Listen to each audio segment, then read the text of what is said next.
یہ سارا معاملہ چل رہا تھا جب ایک پیج تھا اس وقت جنرل باجوہ صاحب سے میری ایک ملاقات ہوئی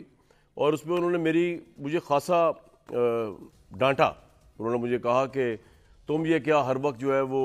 عمران خان اور بزدار اور ان کی حکومت کے اوپر چڑھائی کر دیتے ہو۔ یہ ایک آنیسٹ لوگ ہیں، یہ صاف شفاف لوگ ہیں، ان کو چلنے دو، ان کو موقع دو، ان کو ٹائم دو۔ عاصم منیر صاحب کو روکنے کے لیے ایک پرپوزل آیا ایکسٹینشن کا اور باجوہ صاحب ایکسٹینشن دے دی جائے۔ یہ باجوہ صاحب کی طرف سے نہیں تھا، یہ عمران خان صاحب نے اس کو آئیڈیا دیا۔ میں آپ کو بڑی ذمہ داری سے بتا رہا ہوں کہ مارشل لا کا امکان بھی تھا اس ملک کے اندر، لیکن کور کمانڈر کانفرنس کے اندر جو ہے اس آئیڈیا کی نفی کر دی گئی۔ آپ کو میں انفارمیشن کی بیس پہ یہ بات بتا رہا ہوں کہ مارشل لا اس ملک میں نہیں لگانا۔ تیسرا، بہت امپورٹنٹ جنرل تھے، اب وہ ریٹائر ہو چکے ہیں، وہ اس معاملے کو عاصم منیر صاحب کی تعیناتی کے معاملے کو کورٹ میں بھی لے جانے کی درپے تھے۔ پاکستان کے آرمی چیف تھے جنرل قمر جاوید باجوہ، جو آج ریٹائر ہوئے، اور اب جنرل سید عاصم منیر جو ہے انہوں نے پاکستان کی سپہ سالاری کی کمان سنبھالی ہے۔ اس سے پہلے میں اس پہ آؤں، میں آپ کو بتاؤں کہ جب یہ آپ سن رہے تھے عمران خان صاحب اور ان کی پوری ٹیم جو ہے جس طرح ایک پیج کے اوپر باجوہ صاحب کی تعریفوں کے انبار لگا رہی تھی، آج مجھے بڑا افسوس ہو رہا تھا جب میں ٹرینڈز دیکھ رہا تھا سوشل میڈیا کے اوپر ایک سیاسی پارٹی کی طرف سے، جس میں باجوہ صاحب کے ساتھ جس طرح کی لینگویج یوز کی جا رہی ہے اور جس طرح کے ٹرینڈز بنائے جا رہے ہیں، قابل مذمت ہے، یہ کنڈیمیبل، کیونکہ باجوہ صاحب نے پاکستان کی تاریخ میں جتنی سپورٹ عمران خان صاحب کی حکومت کو دی ہے، کسی آرمی چیف نے شاید کسی پولیٹیکل گورنمنٹ کو پاکستان کی تاریخ میں نہیں دی۔ اور میں آج آپ کو ایک واقعہ سناتے چلوں۔ جس وقت یہ سارا معاملہ چل رہا تھا جب ایک پیج تھا اس وقت جنرل باجوہ صاحب سے میری ایک ملاقات ہوئی اور اس میں انہوں نے مجھے خاصا ڈانٹا۔ انہوں نے مجھے کہا کہ تم یہ کیا ہر وقت جو ہے وہ عمران خان اور بزدار اور ان کی حکومت کے اوپر چڑھائی کر دیتے ہو۔ یہ ایک آنیسٹ لوگ ہیں، یہ صاف شفاف لوگ ہیں، ان کو چلنے دو، ان کو موقع دو، ان کو ٹائم دو۔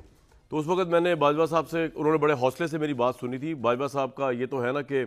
کھلے ڈولے آدمی تھے، کھل کے بات کرتے، دھڑلے والے آدمی تھے، اور ان میں ٹالرنس بھی بہت تھی۔ تو میں نے ان کو رسپونڈ کیا، میں نے کہا سر بات یہ ہے کہ فوج کی عزت کرتے ہیں 3 وجوہات کی وجہ سے۔ ایک یہ کہ فوجی ہمارا جو ہے وہ جان دیتا ہے بارڈر پہ ہماری خاطر، دوسرا یہ کہ فوج جو ہے اپنے لوگوں کو کوئرس نہیں کرتی، اور تیسرا فوج جو ہے وہ پولیٹیکلی نان کنٹروورشل ہوتی، کسی پارٹی کے ساتھ نہیں ہوتی۔ میں نے اس وقت کہا تھا آرمی چیف جنرل باجوہ کو کہ سر آپ کی یہ پالیسی غلط ہے، اگر آپ ایک پولیٹیکل پارٹی کو سپورٹ کر رہے ہیں، چاہے آپ کی نیک نیتی میں مجھے کوئی شک نہیں، نہ اس وقت تھا نہ آج شک ہے، آپ ملک کے انٹرسٹ میں کر رہے ہیں، آپ ملک کی بہتری کے لیے کر رہے ہیں، لیکن جتنا ملبہ ہوگا عمران خان کی گورنمنٹ کا وہ سارا افواج پاکستان پہ آئے گا، یہ ہمارے لیے تکلیف دہ ہے۔ جتنی تنقید اپوزیشن کی ہوگی عمران خان پہ وہ سارا کا سارا ملبہ افواج پاکستان پہ آئے گا، یہ بھی ہمارے لیے تکلیف دہ ہے۔ آپ اپنے آپ کو اے پولیٹیکل کر لیں، یہ میں ان کو کہہ کے آیا تھا۔ اور باجوہ صاحب کا دور جتنا بھی کنٹروورشل رہا، لیکن ایک بات کی ان کو داد دینی پڑے گی کہ آخری سال جو گزرا ہے یا اپریل سے، انہوں نے اس ایڈوائس کو مانا، میری ایڈوائس کو تو نہیں مانا، لیکن انہوں نے خود فیصلہ کیا فوج نے کہ ان کو اے پولیٹیکل ہونا چاہیے اور ان کو کسی پولیٹیکل پارٹی کے ساتھ نہیں ہونا چاہیے، اور یہ سب سے بہترین فیصلہ تھا۔ اور میرا خیال سے اب جو لوگ ان کے خلاف ٹرینڈ چلا رہے ہیں ان کو تھوڑی سی شرم کرنی چاہیے کہ ایک اچھے نوٹ کے اوپر باجوہ صاحب یہاں سے گئے ہیں اور انہوں نے فوج کو ایک اچھے رستے پہ ڈالا ہے، اور جنرل سید عاصم منیر جو ہے یہ مین آرکیٹیکٹ رہے ہیں اس اے پولیٹیکل اپروچ کے۔ تو یہ بھی تسلی ہونی چاہیے کہ کمانڈ فوج کی اب ایک ایسے جنرل کے ہاتھ میں ہے جو اے پولیٹیکل ہے، کسی پولیٹیکل پارٹی کے نہ خلاف ہوگا نہ پولیٹیکل پارٹی کے ساتھ ہوگا۔ گورنمنٹ جب بلائیں گی وہ ضرور آئیں گے، ملک کے لیے وہ ہمیشہ آئیں گے، انسٹیٹیوشن کے ساتھ وہ ہمیشہ کھڑے رہیں گے۔ اب میں آپ کو بتا دوں ایک بات اور، against all heavy odds general Syed Asim Munir جو ہے وہ آرمی چیف بنے، اور یہ مجھے آپ کو بتانے دیں کہ ہوا کیا مختصراً۔ سب سے پہلے عاصم منیر صاحب کو روکنے کے لیے ایک پرپوزل آیا ایکسٹینشن کا اور باجوہ صاحب ایکسٹینشن دے دی جائے۔ یہ باجوہ صاحب کی طرف سے نہیں تھا، یہ عمران خان صاحب نے اس کو آئیڈیا دیا، لیکن وہ آئیڈیا بھی جو ہے وہ آدھے رستے میں ختم ہو گیا۔ یہ جنرل عاصم منیر کو روکنے کے لیے آرمی چیف یہ پرپوزل تھا۔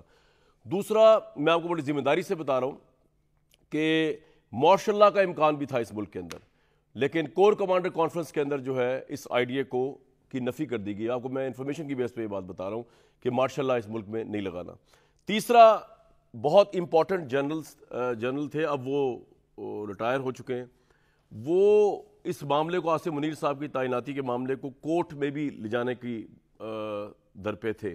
لیکن اس میں پرابلم یہ تھی کہ سپریم کورٹ آف پاکستان جو ہے وہ ایسے بندے کی تو سن سکتا ہے سنوائی جو کہ ایگریوڈ پارٹی ہو، لیکن اگر آپ کسی اور کو آگے کر کے معاملے کو اٹھانا چاہیں تو وہ کورٹ نے سننا نہیں تھا۔ تو فوج کے اندر جو ہے وہ ایک نظم و ضبط کا ڈسپلن خیال کرتے ہوئے وہ جو ہمارے معتبر جنرل تھے جو اب ریٹائر ہو چکے ہیں، انہوں نے پھر کورٹ میں جانے کا فیصلہ نہیں کیا۔ عاصم منیر صاحب کو روکنے کے لیے کورٹ تک جانے کی بات ہو چکی تھی، اور چوتھا جو تھا ان کو روکنے کے لیے وہ یہ تھا کہ ساحر شمشاد صاحب کا نام آیا، گورنمنٹ کو بتایا گیا کہ ان کو آرمی چیف لگا دیا جائے، لیکن بالآخر اس میں بھی نواز شریف جو تھے وہ اڑ گئے اس بات پہ۔ اور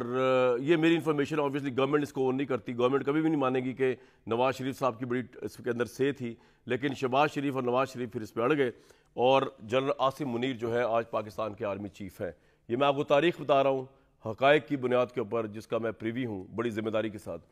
اب عمران خان صاحب نے پنجاب اور کے پی کی حکومت چھوڑنے کا فیصلہ کر دیا، لیکن میں اس موضوع پہ آؤں گا بعد میں۔ سب سے اہم بات یہ ہے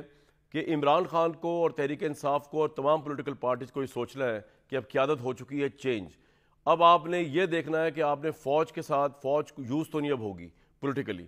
تو آپ نے اب کرنا کیا ہے؟ آپ نے کیا فوج کے ساتھ جنگ جاری رکھنی ہے، یا آپ نے اپنی یہ جنگ جو ہے سیاستدانوں کے ساتھ کرنی ہے جو کہ رائٹ فورم ہے؟ اور اس میں بھاری ذمہ داری عمران خان صاحب پہ ہوتی ہے، کیونکہ آبویسلی ان کے لوگ نہ صرف سوشل میڈیا پہ بلکہ ان کے سینیٹرز جو ہے وہ گالیاں دی ہیں، انہوں نے دھجیاں اڑائی ہیں افواج پاکستان کی۔ لیکن اب جو چینج آف کمانڈ ہوئی، میں آپ کو بتا دوں کہ اگر آپ یہ سمجھ رہے ہیں، کوئی بھی یہ سمجھ رہا ہے، کوئی گورنمنٹ اگر سمجھ رہی ہے ان کے حق میں آرمی چیف ہوگا، بالکل بھی نہیں، وہ ایک نیوٹرل رہیں گے، اے پولیٹیکل رہیں گے۔ اور اگر تحریک انصاف یہ سمجھ رہی ہے کہ وہ ملائن کر سکیں گے کیونکہ اب قیادت نہیں آئی ہے، تو ایسا بھی ہونے نہیں جا رہا۔ بہت سی چیزیں بھی کھلنے والی ہیں، بہت سے کیسز جو ہے وہ بڑی برق رفتاری سے جو اس وجہ سے رکے ہوئے تھے کہ پچھلی انتظامیہ جو تھی وہ شاید کچھ سافٹ کارنر رکھتی تھی، تو اب وہ معاملہ نہیں ہوگا، میرٹ پہ سارا کام ہوگا، پریشر کسی پہ نہیں ہوگا۔